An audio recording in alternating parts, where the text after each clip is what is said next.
Spurs preseason game number 1 is in the books. How did they do? You are Locked On Spurs, your daily San Antonio Spurs podcast. Part of the Locked On Podcast Network, your team every day. Welcome back to Locked On Spurs, right here on the Locked On NBA Network. I'm your host, Jeff Garcia, Spurs writer for Ken's 5 San Antonio. Today's episode is brought to you by LinkedIn. LinkedIn Jobs help you find the qualified candidates you want to talk to faster. Post your job for free at linkedin.com/LockedOnNBA. Yeah, preseason game number 1 is in the books. Spurs took on Houston in Houston. It was a bloodbath, but the Spurs were on the wrong side of that bloodbath.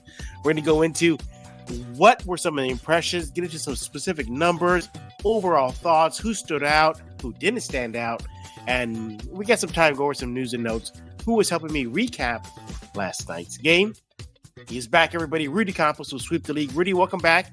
Heads up, buddy. You may have to carry me, man. I'm dealing with the cold.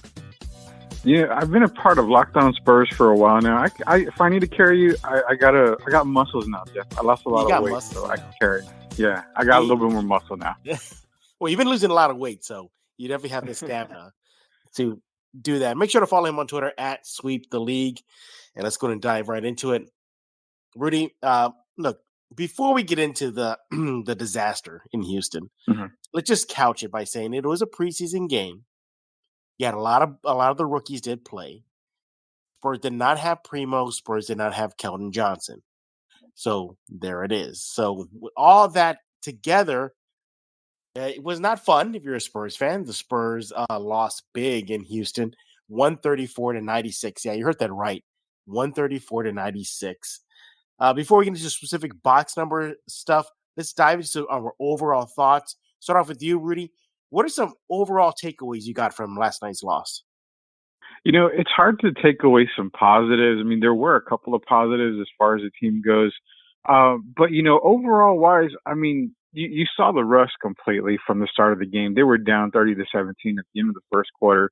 And really, you know, at the end of the game, 134-96, it wasn't close at all, no matter how you looked at it. Yeah. Just terrible, you know, terrible shooting all around. Again, it's first preseason game. It's rust. I mean, you don't expect them to come out shooting lights out and stuff. I mean, they were 33 of 93 from the field, 11 for 42 from three-point range. I mean, it's just overall, it was just a very tough night for the Spurs. But there were a couple of positives in there. Yeah, I took away that this was just game number 1 of a preseason slate that's meaningless. You're just trying to figure out who could do what and make rotations. But I really was expecting Wesley to do more. He didn't. We all knew that Primo wasn't playing. So, okay, well, boom, there you go. Go ahead and do your thing, Wesley. And, you know, he tried defensively. He had a good defensive stop from time to time. He, definitely shot the ball, but he didn't look like the same that he did in Las Vegas. Now, that could just be first legit NBA game jitters. Yeah. But I want to see more out of him. I was very impressed with Malachi Branham. I thought he did really well. He was a guy that I had on my radar, and I spoke to you about that he's kind of getting forgotten in the rookie, trio there. He came on really well late in the game. Isaiah Roby, he opened my eyes. I didn't realize how big he was until he was on that court. He moves really good for a big guy. And I know when we talked about when they signed him, you and I did a Locked On Spurs, I think right after that together, and we talked about Isaiah Roby. This is a kid that he can play, and he can flat out do everything on the court.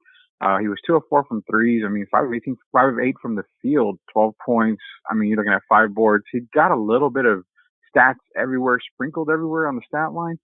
But this is a guy you got to keep an eye on. I was more surprised we didn't see any Dominic Barlow tonight. That was another guy who I wanted to see in the rotation somewhere. But yeah, Roby, man. Roby was a guy you and I had talked about that said keep an eye on because he can really spell some good minutes for Jakob and even for Zach Collins there. They did. Speaking of Jakob Poeltl, did I see a mid-range shot? I could have swore I saw him take a mid-range shot. Hopefully that is something the Spurs can use and maybe get out of him moving forward. Definitely is going to help him. He's in a contract season, so if other teams are looking to pick him up or make an attempt to trade him, there it is. Interesting starting five. What did you think of it? Base Diop, Devin Vassell, Josh Richardson, Trey Jones, and Jakob Pertl. What do you think of that starting unit? Pretty safe, pretty boring. I mean, it wasn't Yeah. anything that was going to scream like, hey, the rebuild's on, or it wasn't going to scream like, let's get the rookies out there. I think for the first game, Pop understands, hey, it is first preseason game. Let me get some vets out there. Obviously, we wanted to see what Devin would do in the starting five. Devin had a rough night shooting, but, I mean, he was leading scorer with 13 points. I had no problems. I mean, Trey Jones, we talked about him being the starting point guard. I thought he would be, even though Primo didn't play, I still think Trey Jones will be the starting point guard for the Spurs. But I was surprised about the KBD start. I really was hoping that we would get probably Jeremy Sohan in the starting five, if not Jeremy, surprising, like maybe not a Zach Collins or a Doug McDermott in there. But yeah, I mean, for the starting five, it was just basic. It was just Pop coming out and just kind of just throwing this five out there because they're pretty much veterans of the team. And I get that it's just preseason game one. I totally understand that. Spurs are not at full strength. But did you look at the the big man department? You had Mm-hmm. guys on Houston end, Sengun, Garuba, very athletic bigs. Mm-hmm. And I started to think, like, is that a sign of things to come in the preseason / regular season that the Spurs don't have any bouncy bigs? It kind of goes to your Dominic Barlow Yeah. thing. That kind of worried me a little bit. What did your thought? What did you think? It was worrisome because we saw these big guys. I mean, normally when you think of big guys in the league, from our times growing up, you didn't expect them to run up and down the floor as they did. But you saw Sengun, you saw Jabari Smith as well with the rookie out there. He tied for leading scorer for the Houston Rockets. I mean, they were running up Mm-hmm. and down the court. You saw Kenny Martin Jr. out there as well. You said Garuba, like you said. These guys are up and down the court, and the Spurs do not have that athleticism right now with Jakob Pertl.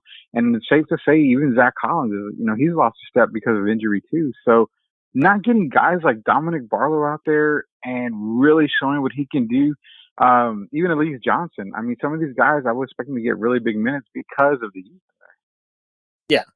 Yeah, and overall, again, you take it with a grain of salt. Is it too early to say it's a sign of things to come? Maybe, but I think there's gonna be more games like this than not Yeah. when the regular season starts because of how young they are. I mean, you had Wesley out there, 19 years old, Branham, 19 years old. I mean, just a young team, and then of course you factor in what a brief. You remember back in the day, Rudy, when training camps were training camps? Now Yeah. it's like practice for 3 games, then you start doing your preseason slate. I mean, that's what it feels like now. And It is, and you can't get acclimated with your teammates. It's so right. hard. Yeah, and you mix that together, and yeah, look what this is probably going to happen. You look at the Houston side; some of the guys played together. Your Greens, your Senguns, whatnot. But yeah, overall, you just saw a lot of sloppy play.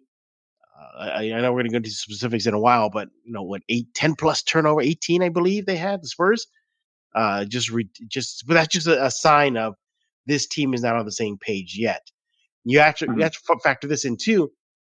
Primo and Keldon are going to have to start coming back too, and the Spurs said that they're not coming back to the regular season, so that may disrupt some flow later on. But yeah, it was a very, very long night for Spurs fans that tuned in. If you figured it out, I heard the Spurs app had some issues to start. Was that true, Rudy? Yeah, I didn't have any issues with the Spurs app other than the Spurs paid like crap, but I did see a lot of people on Twitter saying they had tons of issues with the Spurs app. But let's be real, man. If you didn't see it, you really didn't miss it. Yeah. Yeah, if you missed it, trust us, you really didn't miss much. I mean, I can't even think of like a major highlight.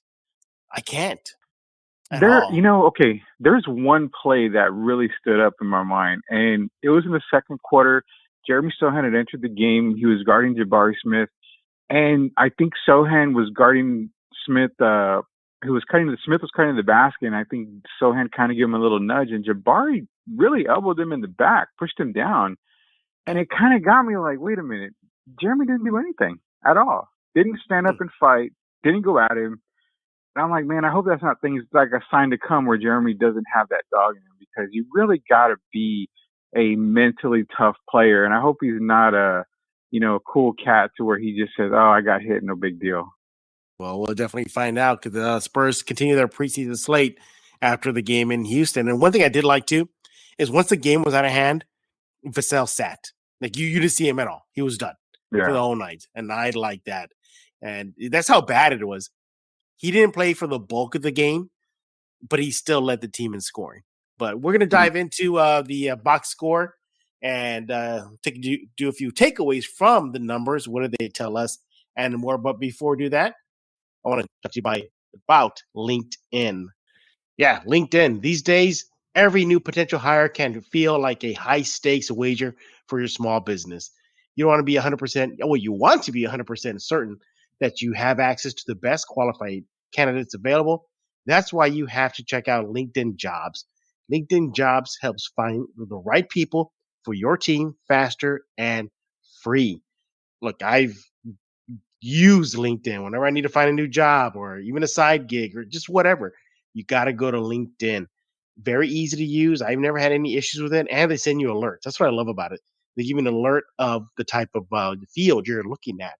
And right there, boom, you get in your inbox LinkedIn Jobs. Look, you just got to add. Look, it's so simple. Simple tools like screening questions, they make it easy to focus on candidates with just the right skills and experiences so you can quickly prioritize who you like to hire and interview right then and there. It's why small businesses rate LinkedIn Jobs number one in delivering quality hires versus leading competitors. LinkedIn Jobs helps you find the qualified candidates you want to talk to faster. You can post your job for free at linkedin.com/lockedonnba. That's linkedin.com/lockedonnba.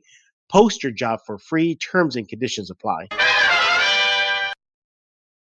We're back with Rudy Campos. He's with Sweep the League right here on Locked On Spurs. We're going over last night's Spurs Rockets preseason game. And if you missed it, don't worry, you didn't miss much.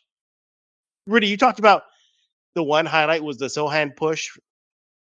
For me, it was Pirtle showing off a midi. I mean, I was like, oh, there's that. Okay, maybe Wesley showing off a floater. But yeah, there were not that many highlights. Devin Vassell, had a little rough start, got going, led the team as Rudy mentioned with 13 points. So let's go and look at the box score here and get into it. So right off the bat, what jumps out to you when you look at the box score? Really, it's Malachi Branham, a guy that should have been a lottery pick in this past year's draft. I mean, you're talking about a guy that was a second pick for the Spurs in the first round, and they were lucky that he fell to him. He showed the reason why he should have been a lottery pick. I mean, he went 4 or 5 from the field, 2 or 3 from three-point range, 10 points. I mean, this was the Malachi that you wanted to see over the summer in Summer League. I'm glad he was able to get, he was minimal minutes at 14 minutes tonight, but I really hope Pop and the coaching staff see something in him to get him more minutes. That was the one, I guess, bright for me that I saw. The Blake Wesley you saw is not the one in the Summer League that we were seeing. This was the Notre Dame sort of Blake Wesley because he did struggle with his shot while in college. I mean, yeah, I get he had a great Summer League, but it didn't carry over into the start of the preseason. But again, it could be first game jitters. Summer League is not truly professional ball. I mean, now you're in the NBA, the actual league, so it might have been jitters. I'm hoping he bounces back and we see Summer League Blake Wesley. But overall, I mean, those two stats are the one that really step out, other than Isaiah Roby, because Roby really did show up tonight. I love the kid's game. I hope he does get major minutes in the rotation. Yeah, Roby's line was pretty impressive. 18 minutes, 5 for 8 shooting, hit 2 3-point shots, 5 rebounds, 2 assists, 2 steals, a block, a little bit of a turnover, 3, but like 12 points. I mean, pretty good. That's not a bad stat line. For me, was the turnovers, the Spurs, with what is it, 18 turnovers for the night. So that's not good. That they got to clean that up. Again, that's just simply because of rotations and familiarity and whatnot. But yeah, I mean, 18 turnovers for 26 Houston points. I mean, they just gave away the game, and based off turnovers, just gave it away. Interesting enough, though, the bench again. it's hard to assess this team off just one preseason game, not at full power, missing Primo and Keldon Johnson, but 71 Houston bench points to San Antonio's 57. The bench definitely was feeling the loss of those two players. I think you get in that type of rhythm, it'll help the Spurs moving forward. And look, to the Spurs' credit, they did mount somewhat of a comeback in the third quarter, 35-30. Houston outscored them, but that was their most competitive quarter, was the third period. But that first quarter, 30-17, second quarter, 32-20, fourth quarter, 37-29. Yeah, that it was not a contest whatsoever. One other thing I want to get your thoughts on this, Rudy, is something that very common you think wouldn't be an issue, but it was. And it went for both teams, but we're talking about the Spurs here. That's free throws. 19 for 29. The Houston Rockets were bad too, but the Spurs, that's where they can get those little gimme points to at least be competitive as the season goes on, Rudy. Yeah, and it's kind of funny because you talk about free throws in the San Antonio Spurs, and I mean, a lot of times you look at the season, they're really bad free throw shooting teams a lot of times throughout the year. But noticing this preseason game, the free throws they were like non-existent. It just felt like, yeah. I mean, it seemed like they were getting to the line, they were getting the foul calls, they were aggressive into getting to the basket. But they just couldn't knock down the free throws. I mean, guys like, your guards, Richardson is like 0 of 2. I mean, 1 of 2. Yeah, but you've got guys that are just not knocking them down. Blake Wesley, 3 of 6 from the free throw line. I mean, these are free points. They're free throws for a reason. They should be easy shots. It's something that they really got to work on in this offseason to get ready for their NBA regular season, because these points are going to come back to bite them in the ass later on. And you know what? 3-point shooting wasn't great as well. I mean, if you got to catch the game and watch it, they were showing the Rockets feed, and the Rockets were shooting the ball 3-point shot iffy, but not as bad as the Spurs were. But they were saying like, okay, I guess is anybody make a 3-point shot? But the Spurs, 3-point percentage for the game, 26%, 11 for 42. In this day and age, that cannot happen. This is a preseason game. Yeah, you're gonna thank you. You're gonna lose. You're gonna lose if you do that in the NBA. But that needs to be cleaned up moving forward. What do you think about the player Devin Vassell? We haven't really talked about him. 19 minutes, 13 points, as you mentioned, 4 for 13 shooting, and he had 2 rebounds. What do you think about his play? Being game one, it's kind of hard to assess it, but looking at this game right here, Devin's a guy that I did say recently that I expect him to take that big leap, to become a big-time leader with the San Antonio Spurs, to make, that next huge leap for this team. And I can't say I wasn't impressed, because I actually was. And the one thing that impressed me was that he was taking on that role. He was getting to the basket. He was taking the jump shots. He wasn't hesitant. And that's something that you want to see out of a guy who you want to be a leader on the team. Hey, give me the ball. I'll do what I can. If I'm having an off night, hey, I'm having an off night. It does happen. But I'm glad to see that he was confident and just putting up shots, whether they go in or not. Hey, we all know you're not Steph Curry. You're not going to shoot great every other game or every single game. I'm just glad that he was really aggressive. He stayed aggressive, off night shooting. But overall, I mean, I definitely saw a different Devin tonight. Yeah, I did too. And I think with KJ as of now out for the preseason, I think they're really going to give him the spotlight. I mean, you got to. He's your best weapon on the court right now. But yeah, I'm gonna like to see what else Devin gets going for him as the preseason goes on. Again, people, it's just a preseason game. Yes, the Spurs got curb stomped, but you should not have expected them to, do the opposite and curb stomp Houston. And speaking of Houston, Rudy, I don't know why people think this team, or Vegas thinks this team is going to be one of the worst teams. They got a nice little squad growing over there, don't they? They do. I mean, you're talking a young squad for the Houston Rockets. They drafted really, really well the past few years to include this one. So I don't understand what Vegas is seeing. I understand, the Western Conference is loaded just like the Eastern Conference. I don't expect Houston to be, Western Conference Finals champs or anything, but I do see them being a lot more competitive, especially when it comes to the San Antonio Spurs. They're going to be probably way better than the Spurs, barring any injuries. Right. Well, the Spurs will next face the Magic. This will be at home this coming Thursday at the AT&T Center. That'll be preseason game number 2. Hopefully the Spurs will put on a better showing for the home crowd. And yeah, remember, it's preseason, everybody. Just, yeah. And if they get throttled again, then I might be like, get used to it. This is what preseason is also about too, Rudy, to get the fans used to more L's than W's, huh? It is. And, I'm not going to sugarcoat things. I don't sugarcoat stuff with anything on you here. And this is going to be what the season feels like. I mean, yeah, it's first preseason game. I know you can't really take a lot out of it, but you need to rip the Band-Aid off and understand it's going to hurt this year a lot more than expected. When you and I talked about the first 20 games and I said, I see 2-18, this is the reason why I say it's 2-18. I get you have Keldon. I get you have Primo still out, but they're not going to make up 35, 38 points, between them, because those points have to go somewhere else too. So, I mean, It's going to be a lot of nights like this. Yeah. All right. When we get back, we're going to be looking at some Spurs news and notes, and Rudy's going to tell us what's going on his his side of things with Sweep the League and more. And make sure you check out the Ultimate Pro Basketball Preview starting October 10th. It's a 6-episode extravaganza to get you ready for the NBA season. The local team experts and the NBA insiders of the Locked On Podcast Network and Odyssey all combining into one ultimate NBA preview. Starts October 10th. Search for the Ultimate Pro Basketball Preview 2022 on your Odyssey app, YouTube, or wherever you get podcasts. And I want to talk to you about Bet Online, your number one source for football betting info this season.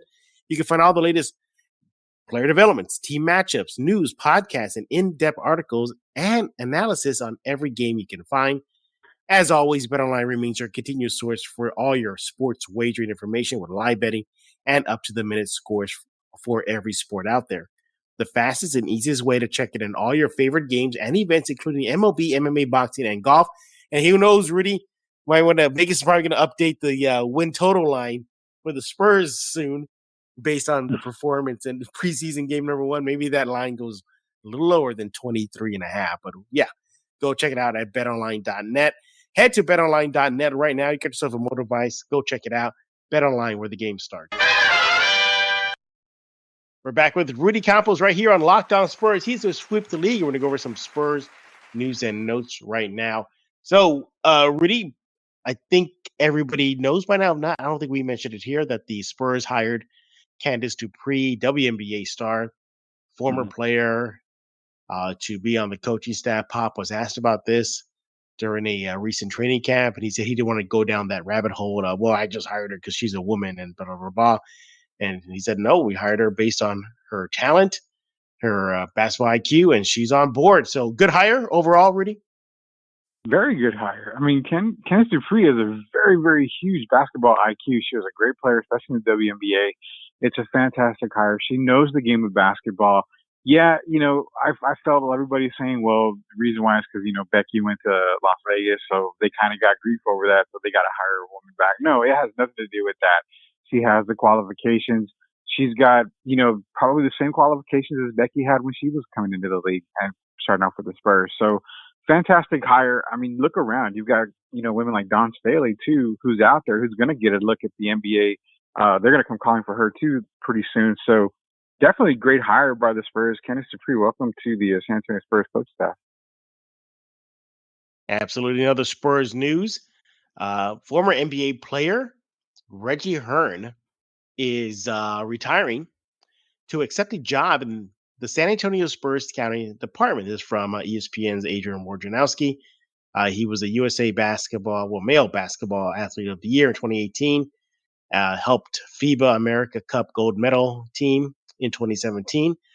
So he will be joining the Spurs scouting department.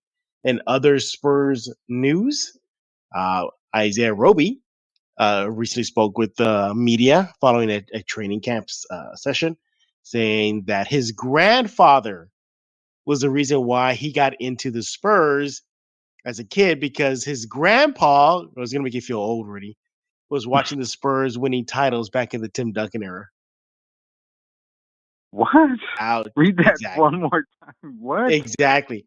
So he was asked, Isaiah Roby was asked, hey, you said you always wanted to be a Spur. You were hoping he would get drafted by the Spurs. You know, why do you like the Spurs? And his first thing was like, my grandfather. my grandfather was watching the Spurs, rack up titles and wins, and I fell in love with the Spurs because of my grandpa.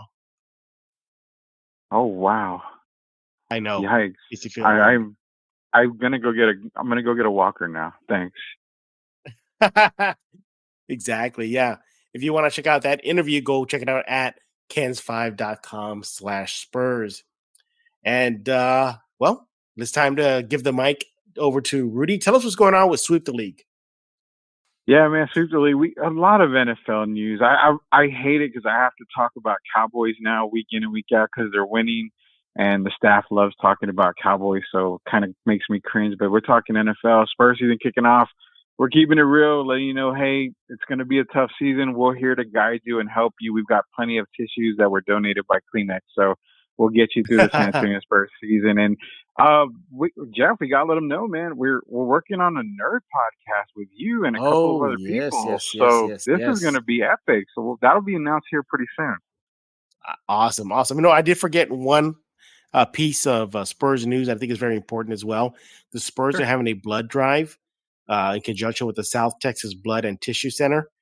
So basically, they're asking everybody, to be part of the blood drive on October 13th. The first 400 donors will get themselves a pair of tickets to the opening night game. That's also Manu Ginobili's Hall of Fame game, where they're going to retire his jersey to reflect that he's now in the Hall of Fame. So you just want to go to the South Texas Blood and Tissue website and register to donate and get yourself those tickets. But yeah, Rudy, you want to talk about nerd stuff? I'm definitely going to want to talk to y'all about that nerd stuff on your neck of the woods Sweep the League site, because I saw before they pulled it the teaser of Kang, and oh my goodness, did you see it? I did. I saw it a lot of times, and let's just say Thanos is nothing compared to what's about to hit the MCU. No. So Kang's going to be pretty epic, I think. What I liked about it is because I think some of the dialogue got leaked, but the extra dialogue I didn't know about, where Ant-Man tells him, like, who do you think you're messing with? You're messing with I'm an Avenger. And then he tells him, oh, I think I've killed you before. And then he tells him, by the way, you're out of your league. And he just like smashes him into the wall. So loved it. They pulled it down in a hurry, those Marvel folks, Disney folks. It was gone. But if you got to see it, well, you let Rudy know what you think. Maybe he'll read your tweet on the next Sweep the League nerd podcast that he has cooking up there. And make sure to follow him on Twitter at Sweep the League. Subscribe to Locked On Spurs wherever you get your favorite podcast, Google Play, Stitcher, iTunes, and now on YouTube. And we always thank you for making Locked On Spurs your first listen each and every day. Next episode, we're going to be diving into what DeMar DeRozan had to say about his time in San Antonio. Yeah, I can't wait to hear the reaction from our co-host for the next show. But yeah, make your second listen Locked On Fantasy Basketball. Josh Lloyd hosts the #1 daily fantasy basketball show on the planet. Free and available wherever you get podcasts. So, for Rudy Kang the Conqueror Campos, I am Jeff Garcia. We're going to put a lock on this episode of Locked On Spurs. Yeah.